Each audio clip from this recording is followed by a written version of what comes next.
আসসালামু আলাইকুম ভিউয়ার্স, এই মুহূর্তে ব্রেকিং এবং এক্সক্লুসিভ বিষয় নিয়ে হাজির হলাম। অবশেষে কিন্তু এবার মুখ খুললেন ইসলামী আন্দোলন বাংলাদেশের নেতা এম ফয়জুল করিম। তিনি এবার স্পষ্ট করে নির্বাচন নিয়ে তথ্য দিয়েছেন। সংস্কারের আগে নির্বাচন দিলে নির্বাচন প্রশ্নবিদ্ধ হবে। এবার বিএনপির থেকে তিনি সরিয়ে আসলেন। নির্বাচন বিষয়ে দ্রুততা কোনো কাজ আসবে না। আরও কি কি বিষয় তুলে ধরেছেন এবং সমালোচনা করেছেন, সে সকল বিষয় নিয়ে থাকছে বিস্তারিত। এরপর জানতে পারবেন এবার তারেক রহমান কিন্তু বার্তা দিয়েছেন। এবার তরুণরা নতুন দল করলে বিএনপি তাকে স্বাগত জানাবে, অর্থাৎ উপদেষ্টাদের উদ্দেশ্য করে তিনি এমন বার্তা দিলেন। সাথে এবার কিন্তু দেখা যাচ্ছে রাজপুর উপজেলার বিএনপির সাধারণ সম্পাদকের পদ স্থগিত। একের পর এক বিএনপির মধ্যে কিন্তু ব্যাপক ধরনের অভিযোগ আসছে এবং এই অভিযোগের ভিত্তিতেই মূলত তাদেরকে স্থগিত করা হচ্ছে। বিএনপির এই সকল বিষয় আরও কি কি বিষয় উঠে আসলো, এই দাঙ্গা চাঁদাবাজির বিষয়ে আরও জানতে পারবেন বিস্তারিত প্রতিবেদনে। এবং সব শেষে আপনাদের মাঝে হৃদয় বিতর একটি ঘটনা তুলে ধরবো। ভারতে এক বাংলাদেশি নারীকে ধর্ষণের পর হত্যা করা হয়েছে। এই সকল বিষয় নিয়ে ক্ষোভ ঝেড়েছেন হাসনাত আব্দুল্লাহ। সেই সাথে এবার স্পষ্ট করে হুঁশিয়ারি বার্তা দিয়েছে মাহফুজ আলম, আমরা কারো কাছে মাথা নত করবো না। আরও কি কি বিষয় উঠে আসলো তা জানতে পারবেন ভিডিওর শেষ অংশে। এতক্ষণ শুনছিলেন শিরোনাম, এবার বিস্তারিত। চলুন এবার মূল বিষয়গুলো জেনে নিই। প্রথমেই জানিয়ে দিই নির্বাচন বিষয়টি নিয়ে। এবার সংস্কারের আগে নির্বাচন দিলে নির্বাচন প্রশ্নবিদ্ধ হবে বলে জানিয়েছে ইসলামী আন্দোলন বাংলাদেশের এই মূল নেতা ফয়জুল করিম। তিনি স্পষ্ট করেই বলেছেন, সংস্কারের আগে যদি আপনারা নির্বাচন দেন সেই নির্বাচন প্রশ্নবিদ্ধ হবে। মানুষের আশা আকাঙ্ক্ষার প্রতিফলন হবে না, মানুষ ভোট প্রয়োগ করতেও পারবে না, এমনকি আবার দখলও হবে, চাঁদাবাজি হবে। শুধু তাই নয়, তিনি আরও যেভাবে তথ্য দেন, কালো টাকারও ছড়াছড়ি হবে। এই নির্বাচনের জন্য আমরা আন্দোলন সংগ্রাম করি নাই, আমরা ইসলামের সাম্য ও মানবিক মর্যাদার ভিত্তিতে ন্যায় বিচার প্রতিষ্ঠিত করতে চাই। এমন তথ্য দিয়েছেন কিন্তু এই ইসলামী আন্দোলন বাংলাদেশের মূল নেতা ফয়জুল করিম। সৈয়দ মোহাম্মদ ফয়জুল করিম স্পষ্ট করে বলেন, চাঁদাবাজদের চেহারা বদলে হয়েছে, চাঁদাবাজি বন্ধ হয়নি। অর্থাৎ আগে যারা চাঁদাবাজি করত তাদের চেহারা পরিবর্তন হয়ে অন্য কারো দলের নাম ভাঙিয়েই এখন কিন্তু চাঁদাবাজি করা হচ্ছে এবং চাঁদাবাজি সেটা বন্ধও হয়নি। দল ও নেতার পরিবর্তন হয়েছে কিন্তু আদর্শের পরিবর্তন হয়নি, চুরিও বন্ধ হয়নি, হবেও না। আমরা নেতা নই, নীতির পরিবর্তন চাই। অন্তর্বর্তী সরকারের উদ্দেশ্যে এই ফয়জুল করিম বলেন, ভ্যাট ট্যাক্স বাড়ানোর চেষ্টা করবেন না, এটা করবেন না, ভুল করবেন। চুরি ঘুষ সিন্ডিকেট বন্ধ করে দেন। যদি ব্যবসায়ীদের সিন্ডিকেট বন্ধ করতে পারেন, দ্রব্যমূল্যের দাম এমনিতেই কমে যাবে। চুরি বন্ধ করতে পারলে রেমিটেন্স এমনিতেই বাড়তে থাকবে। এনজিও কায়দার কথা বললে দেশ কিন্তু চলবে না, এমন উল্লেখ করেন তিনি। আপনি শক্ত হাতে ইনসাফের ভিত্তিতে নরম গরমে দেশ পরিচালনা করবেন। যদি জুলুম করতে চান তাহলে এ দেশের মানুষ আপনাদের বিরুদ্ধে আন্দোলনে ঝাঁপিয়ে পড়বে। এই ফয়জুল করিম আবারও বলেন, বিগত আওয়ামী লীগের আমলে কারো জামিন হয় নাই, আওয়ামী লীগের পরিবর্তন হওয়ার সঙ্গে সঙ্গে সবার জামিন হয়ে যায়। আবার অনেক আওয়ামী লীগের লোক গ্রেপ্তার হয়েছে, তারা জামিনের জন্য মুভ করতেও পারছে না। কারণটা কি? বিচারক কার ইশারায় বিচার করবেন? সরকারের ইশারায় বিচার আমরা চাই না, এরকম বিচার বিভাগ আমরাও চাই না, বিচারকের স্বাধীনতা চাই। এদিকে সাংবাদিকদের প্রশ্নের জবাবে ফয়জুল করিম বলেন, ইসলামী আন্দোলন বাংলাদেশ সবার সঙ্গে ঐক্য করতেও রাজি। এবার তুলে ধরতে যাচ্ছি, তরুণরা যদি নতুন দল করলে বিএনপিকে তাদের স্বাগত জানাবে বলেও হুঁশিয়ারি বার্তা দিয়েছেন। তরুণরা নতুন দল করলে বিএনপি স্বাগত জানাবে বলে জানিয়েছেন দলটির ভারপ্রাপ্ত চেয়ারম্যান তারেক রহমান।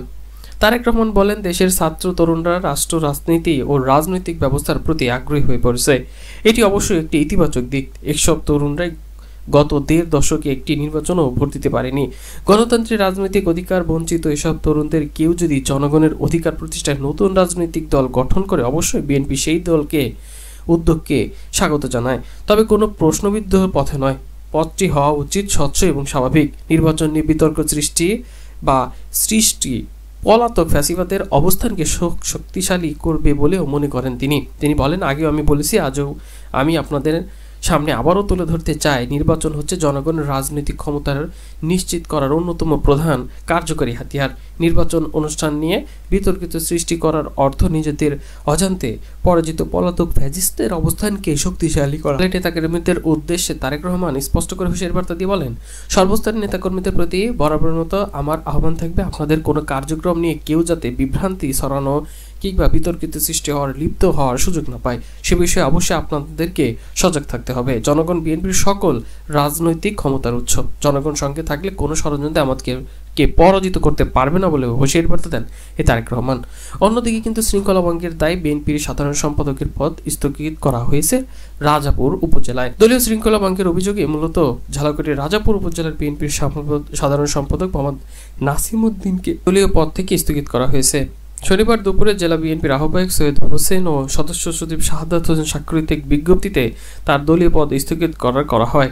এর আগে 8ই জানুয়ারি চাঁদাবাজি ও হুমকি দেওয়ার অভিযোগে নাসিমউদ্দিন আকন্দের কারণ দর্শানোর শোকজ নোটিশ দেয় দলটি। ওই নোটিশ উল্লেখ করে আরিফুল রহমান তুহিনের নামে জাতীয় নাগরিক কমিটির কেন্দ্রীয় কমিটির এক সদস্যকে হুমকি অন্যান্য এক ব্যক্তির কাছে চাঁদা দাবির বিষয়ে নাসিম আকনের বিরুদ্ধে বিভিন্ন জাতীয় পত্রিকায় সংবাদপত্র প্রকাশিত হয়। এরপরে কিন্তু তার বিরুদ্ধে ব্যবস্থা নেয় বিএনপি। এবার তুলে ধরতে যাচ্ছে একটি হৃদয় বিতরক ঘটনা। ভারতে বাংলাদেশি নারীকে ধর্ষণের পর হত্যা, ক্ষোভ ছেড়েছেন কিন্তু হাসনাত আবদুল্লাহ। ভারতের কর্ণাটকে 28 বছর বয়সী এক বাংলাদেশি নারীকে ধর্ষণের পর হত্যা করা হয়েছে। শুক্রবার কর্ণাটকের কালকের লেক সংলগ্ন স্থানে ওই নারীর মরদেহ পাওয়া যায়।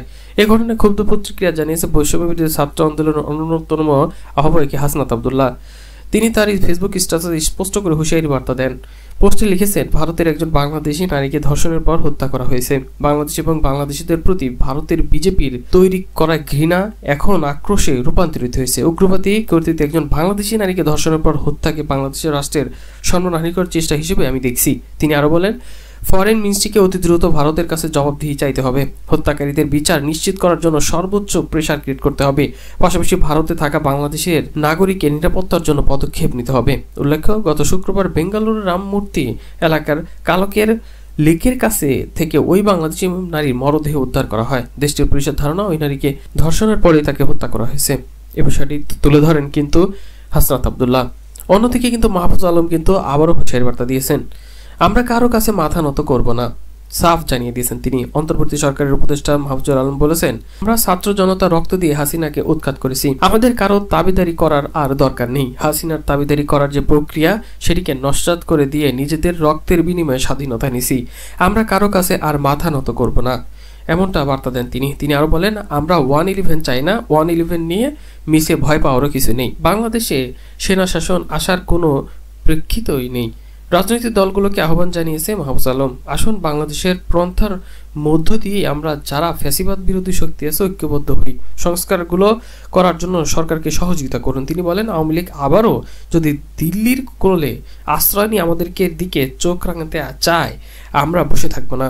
শহীদদের পথ অনুসরণ করে আমরা শাহাদাতের পথ বেছে নেব, আমরা আবার লড়াই করব। অন্তর্বর্তী সরকারের এই উপদেষ্টা বলেন, আমরা শুধু আওয়ামী লীগের ফ্যাসিস্ট শাসন ব্যবস্থা উৎখাত করে সন্তুষ্ট নই, বরং আওয়ামী লীগ ফ্যাসিজমের যত বৈশিষ্ট্য বিভিন্ন প্রান্তে প্রশাসনে, শিক্ষা ও সংস্কৃতি অঙ্গনে রয়ে গেছে তাদেরকেও আমরা বিচারের আওতায় আনব, এমন তথ্য দিয়ে হুঁশিয়ারি বার্তা দেন তিনি। তিনি আরো বলেন, অনেকগুলো কমিশন সংস্কারের প্রস্তাবনা প্রস্তুত করেছে, খুব শীঘ্রই রাজনৈতিক দলগুলোর সঙ্গে ঐক্যমতের ভিত্তিতে সে যে সংস্কার না করলে নয়, নির্বাচনের পূর্বে সেই সকল সংস্কার চাই, এমন বার্তা দিয়েছেন কিন্তু এই মাহফুজ আলম। নির্বাচন করার আগে অবশ্যই হাসিনার ওই প্রতিষ্ঠান ও দল দালাল যারা আছে তাদেরকে উৎখাত করে এবং খুনিদের বিচার করে আমরা নির্বাচনের দিকে এগোতে হবে বলেও বার্তা দিয়ে দেন এই মাহফুজ আলম।